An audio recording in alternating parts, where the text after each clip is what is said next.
Wesh mes petits potes, ça dit quoi la mère?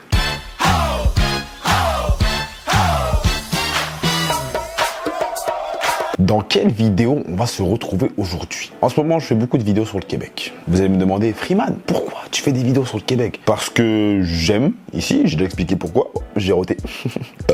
Pardon. Ouais, non, en vrai, parce que j'aime ça ici, c'est vraiment cool. Et puis, je me suis dit, bah, pourquoi pas en parler un peu plus? Parce que ça fait quand même 2 ans que je suis sur YouTube et j'en ai quasiment pas parlé, à part dans les story time où j'ai parlé brièvement. Donc là, on va expliquer un peu, on va raconter un peu ma vie, ce qui s'est passé, étape par étape, peut-être, je sais pas. Mais en tout cas, on va raconter des petites stories à propos de mes aventures ici. Bah, il le faut, comme ça, vous savez un peu, vous avez un peu une idée de comment ça se passe ici, même si je sais que dans les commentaires, il y en a qui vont ramener leur petit cul de branleur et vous, je vous insulte déjà vos grands-mères à distance. Ça veut dire que quand tu vas voir ça, tiens, après c'est ça, vous pensez toujours que je suis violent, etc. Mais non, parce que vous, en fait, les haineux là, vous voulez trop me descendre à chaque fois. Mais vous savez pas que quand je dis vos commentaires, je vous insulte vos grands-mères. C'est-à-dire que vos grands-mères qui sont proches de la mort, elles sont là, elles sont en chien, miskin, parce qu'elles ont un bouc comme moi qui les insulte à distance.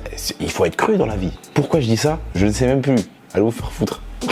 Et bref, tout ça pour vous dire qu'aujourd'hui, ça va être une story time sur mon arrivée au Québec. Donc, je vais raconter un peu comment ça s'est passé quand je suis arrivé à l'aéroport et puis quand je suis arrivé à Tedford. Okay, comment j'ai fait un peu pour m'intégrer, entre guillemets, parce que quand même, j'étais qu'avec des Français. Donc, c'était le 5 août 2015. Je vous casse pas que le au revoir avec ma mère, c'était un peu tendu, je voulais pas lui dire au revoir. Pourquoi? Vous allez dire, oh mais t'es méchant, tu veux pas dire au revoir à ta mère. Non, c'est pas ça, c'est que la voir triste, c'était trop bizarre, tu vois. J'étais trop en mode, waouh, c'est la première fois que je me casse de la maison. Là, je me casse pas pour aller chez un pote, là, je me casse pour quitter le pays et pour vivre là-bas et je sais même pas quand est-ce que je vais revenir parce que je prends que un aller. Et vu que j'avais pris que un aller, tu sais, j'étais un peu dans le doute. J'étais un petit enfant encore, j'avais 20 ans à ce moment-là. Et voilà, bah, on se dit au revoir avec ma mère, c'est un peu triste, etc. Au final, je la fais rire, comme ça au moins je sais que la dernière image que j'ai de ma mère, c'est elle en train de sourire, tu sais, je suis content. J'arrive à l'aéroport, je fais mon petit show, je dis au revoir à mes amis, j'ai le démon quand je dis au revoir à mes potes parce que je me dis putain, je vais plus les revoir, c'est trop bizarre en fait, tu vois. Mais j'étais content d'un autre côté parce que je me disais que je partais à l'aventure. Je partais pas pour rien, je partais pas vers l'inconnu en mode je sais pas ce que je vais faire. Non, je partais parce que j'avais un but précis et je rejoignais en plus des personnes que je connaissais déjà. Bah, il y a beaucoup de personnes que je connaissais déjà, ok, dans l'équipe. Donc maintenant, je suis dans je prends mon vol. Moi, j'adore l'avion. Ah, moi, j'aime trop l'avion. Je kiffe l'avion. Donc je kiffe mon vol, j'ai mes petits jeux sur mon PC, j'ai ma petite musique, tout ça, peinard. Bref, le vol se passe super bien. C'était quoi, 7 heures d'avion? Ouais, 7 heures d'avion, je pense, un truc comme ça. Donc on arrive à Montréal. Il fait super chaud, super humide. Genre, la température, on dirait que j'étais en Martinique. Genre, bah, peut-être pas pareil, mais genre, c'était super humide. C'était dégueulasse, vraiment, genre, étouffant et tout. J'étais en mode, wow, ouais, il fait chaud de fou ici, tu vois. Je me dis, ouais, c'est un truc de ouf. Genre, je savais pas c'était comme ça. Et ça, on ressentait, en fait, tu sais, quand tu sors de l'avion, tu sais, le petit tunnel, de toute façon, là, tu ressentais de la chaleur déjà. Donc, je me dis, putain, quand je vais sortir dehors, ça va être un truc de fou. Donc, je vois l'aéroport, il est beau gosse et tout. Maintenant, j'arrive à la douane. Oh là là, si je vous dis, hein. Je sais plus, j'étais arrivé à quelle heure exactement. Je pense que j'étais arrivé vers 18h, 17h. 17h, j'étais arrivé vers 17h. Je vous mens pas, je vous dis la vérité. Arrivé à la douane, moi, j'avais tout. J'avais tous mes papiers, sauf que quand c'est ta première arrivée au Canada, t'arrives à la douane, tu fais ton permis d'études, tu vois, donc tu le fais là-bas. C'est eux qui te le délivrent, ok? Tu le reçois pas par la poste, je sais pas quoi, non, c'est les douaniers qui vont te délivrer ton permis d'études. Donc moi j'y vais, on me dit, mon passeport ça passe, tout ça, et après les douaniers me disent, va dans un autre bureau. Donc moi je vais dans l'autre bureau, tranquille, moi je suis seul, hein, de ouf. J'arrive dans le bureau, il y a genre, allez, 4-5 personnes, un truc comme ça. Donc je me dis, oh peinard, je vais passer direct. Je m'assois 30 minutes. 30 minutes plus tard, il y a au moins, allez, une vingtaine de personnes qui est arrivée. Sauf que moi, sgeg humain que je suis, je me retourne et je vois qu'il fallait prendre un ticket. Donc pendant 30 minutes, j'ai laissé passer plus de 20 personnes devant moi parce que j'avais pas pris de ticket. Maintenant, ce que je fais, je me lève tout timide. Tu sais, genre quand tu te lèves, mais t'es gêné de ouf. Je me lève, je prends le ticket et je suis en mode, quel sgeg que je suis, quelle bite. Et je m'assois. Et au final, j'ai attendu, allez, sans mentir, je pense que j'ai attendu 4 heures. Donc j'ai attendu 4 heures, j'ai envoyé des messages au coach, ouais, je suis bloqué à la douane, nan. Je pensais que j'étais le dernier de ouf, j'avais grave chaud. Je pensais que j'étais le dernier, je me suis dit, ouais, je mets valises et tout, bourbier de fou. J'arrive à passer, heureusement. La dame, elle était gentille, tout s'est bien passé, tout ça. Je prends mes valises. Maintenant, je vois mes gars, ils viennent me chercher. 2 gars, moi, ils viennent me chercher. Eux, ils étaient déjà là, ils avaient déjà fait une saison à Tedford et tout. Ils viennent me chercher. Je suis grave content, je les vois, tout ça, je les check. Ouais, je suis ça fait longtemps. Et tous ces gens-là que je vous dis, c'est des gens avec qui j'ai fait l'équipe de France. C'est pour ça que je les connais. J'ai fait l'équipe d'Île-de-France avec eux, équipe de France aussi avec eux. Donc, je les connais bien. Bref, on parle, on rigole. Ils me présentent au recruteur. Le recruteur, on parle de SPI. Il me dit, ouais, t'as faim?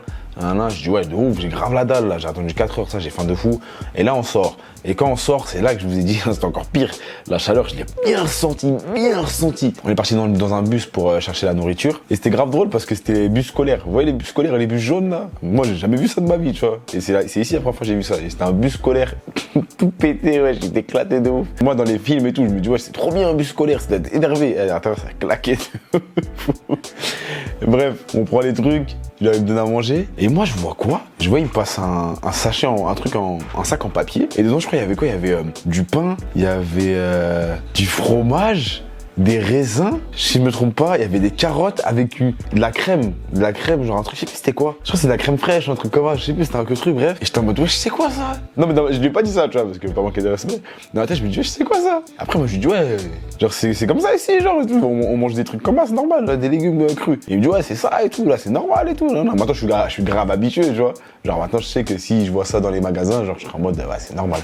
Mais je sais plus c'était quoi exactement dans le sac. Je crois qu'il y avait d'autres trucs. Mais le truc qui m'avait le plus choqué, c'était vraiment les légumes crus avec le bail où je trempe dedans, là. C'était une crème fraîche, je sais plus c'était quoi, frère. Bref, je mange ça. Après, je dis, ah non, j'ai trop faim. Donc maintenant, deuxième claque. Je vais au Burger King de l'aéroport. Je vois un menu. Genre, je sais plus c'était quoi, double Whopper ou un truc comme ça. Je vois le bail, il y a écrit 6,50. Moi, je prends ça. Maintenant, il me dit, ouais, vous voulez combo, trio, je sais pas quoi. Je comprends rien. Je dis, mais c'est quoi ça?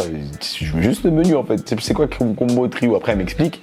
En gros un trio c'est le menu, donc c'est le sandwich, les frites et la boisson. Donc je me dis ok je vais prendre ça un trio. Donc je prends ça et frère elle me dit le prix. Je vois elle me dit genre un bail de 8,75, 9, je sais plus quoi. Je dis ah mais j'ai pris ça moi. J'ai pas pris je sais pas quoi. Elle me dit oui c'est ça le prix. Je dis non mais non. Je dis j'ai pris ça c'est marqué 6,50. Je dis j'ai pas pris un truc à 9,77 ou je sais pas quoi tu vois. Elle me dit ouais mais c'est les taxes je sais pas quoi. Après je fais le mec ah ouais, c'est vrai. Dans ma tête, j'étais en mode, mais c'est quoi ça? Et pour faire le menteur devant elle, j'étais en mode, ah ouais, c'est vrai, j'avais oublié. Après, on m'explique, genre, je paye le truc, mais j'ai le démon de ouf. Je me dis, ouais, je devais payer 6,50. Quand je dis 6,50, je dis un prix au hasard, ok? Je devais payer 6,50 et je vois, je dois payer 9,77, je sais pas quoi. Je dis, ouais, c'est quoi cette dinguerie? Et après, les gars qui étaient avec moi, ils me disent, ah, mais ouais, ici, on t'a pas dit. Ici, ils affichent le prix hors taxe. C'est-à-dire que t'as le prix, et après, le prix final qu'on va te donner, ça va être le prix avec les taxes. Parce qu'ici, ils incluent pas les taxes dans le prix affiché. Parce que moi, en France, j'étais habitué, genre, si je vais au grec, et que le grec il coûte 5,50, j'ai 5,50 sur moi, ça va être 5,50, tu vois. Alors qu'ici, tu veux pas avoir l'argent pile, à part si tu vas acheter de l'alcool, et je crois qu'il y a d'autres trucs, j'oublie à chaque fois. Je crois que c'est la viande où il n'y a pas de taxe, je sais plus. Bref. Mais je sais que l'alcool, il y en a pas. L'alcool, dès que tu vois le prix affiché, ça va être le prix affiché. Et ouais, laisse tomber. Moi, j'ai vu ça, j'étais choqué. Je me suis dit, oh là là, ça commence bien. Bon, en plus, j'avais pas beaucoup d'argent, j'étais parti avec quoi, 1,300$? Un truc comme ça, 1,300$. J'étais en mode, bon, là, on va devoir survivre de août à décembre, jusqu'à ce que j'aille à Montréal et jusqu'à ce que je trouve un travail avec 1,300$. Donc là, ça va être la guerre. Mais ça, je raconterai dans une autre histoire, comme on a vécu à Tedford, pour que vous voyez un peu l'envers du décor. Maintenant, je mange mes trucs et tout, je suis content. Donc, je parle avec mes gars, tout ça. Je suis ami avec les mecs qui sont là et tout. Maintenant, on attend d'une personne jusqu'à 4h du matin. J'étais en mode... C'est quoi, on était tous KO. Nous, ce qu'on a fait, on est tous allés dans le bus. On a commencé à dormir. Ce bâtard, il rentre dans le bus. Il fait « Ah, désolé, les gars, je sais pas quoi. » Gros, t'entendais que ça. Partout, des chips partout. Et après, on arrive à Tedford, ils nous disent, quand on arrive là-bas, il fait noir, tu vois. Donc moi, je vois pas un peu comment c'est. Je sais qu'on est dans une campagne, enfin, il y a plein d'arbres partout, etc. Tu sais que c'est un coin perdu. Mais c'est noir. Donc vas-y, tu sais, t'arrives pas à voir un peu. En plus, j'étais KO. Ils nous disent, ouais, demain, réveil à 8h ou 9h, je sais plus quoi. Gros, on avait juste 2 heures pour dormir. Je dis, vas-y. C'est quoi? Je rentre, je dors. Maintenant, on va dans les résidences. Les résidences, c'est des genres de...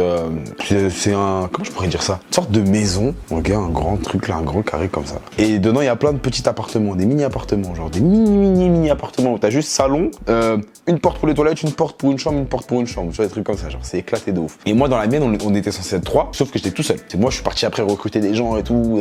J'ai pris un mec que je connaissais depuis longtemps et un nouveau gars que j'avais fait ami avec lui. Et comme ça dit, c'était un tismé, je me suis dit, vas-y, entre tismé, tu sais, les conneries. Je me suis dit, ça va être mon gars, là, bref. Donc le lendemain, je me réveille, je vais devant le cégep, et le cégep, il était à 30 secondes, je pense, à pied, un truc comme ça, il était vraiment à côté, genre. Maintenant, j'y vais et je vois les autres gars de l'équipe, donc les Québécois de l'équipe. Et gros, là, je me dis, putain, imagine, je vais rien comprendre. Parce qu'encore à Montréal, ça va. On va dire, l'accent, les Québécois à Montréal, ils parlent un peu, tu sais, c'est un peu compréhensible, tu vois. Bah, là, maintenant, c'est totalement compréhensible, genre, tu vois, c'est normal. Mais genre, quand tu viens d'arriver, genre, tu comprends. Gros, à Tedford, je suis arrivé, je vais pas faire d'imitation parce que je vous jure, j'ai pas envie de m'afficher, c'est à perte.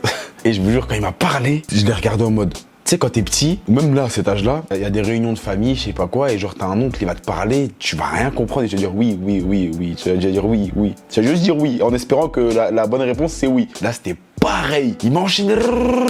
J'entends des mots anglais, j'entends des mots trucs. Je dis, tu sais, mon cerveau, il est en mode, oh, je suis en train de bugger de ouf, là. Je dis, ouais, je sais quoi le délire? Et heureusement, j'ai compris qu'il a dit son prénom. Et moi, je dis, ouais, Freeman.